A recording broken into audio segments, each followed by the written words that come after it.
Syederalun kondisi tambak intensif dan lahan perkebunan kelapa milik warga di Kampung Matang Baru, Kecamatan Lapang, Aceh Utara, hancur porak-poranda diterjang arus banjir pada 26 November 2025 lalu.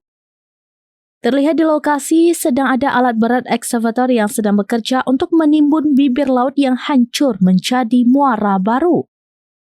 Alat berat tersebut dikerahkan oleh anggota DPRA Salmawati atau Bunda Salma untuk menimbun semua bibir pantai yang jebol yang ada di kecamatan tersebut pada Minggu 28 Desember 2025. Akibat tambak porak-poranda, usaha milik warga itu mengalami kerugian total.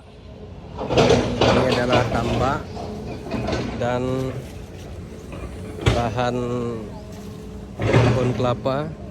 Ini di pinggir laut, Kampung Matang Baru. Terlihat kerusakan yang sangat dahsyat.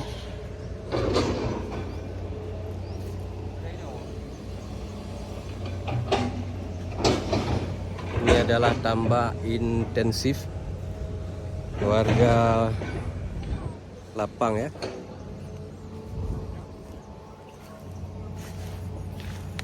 Nah, ini semulanya adalah tanah lahan perkebunan kelapa. Di sampingnya adalah tambak intensif yang sudah hancur. Dari Aceh Utara, Zaki Mubarak, serambinews.com.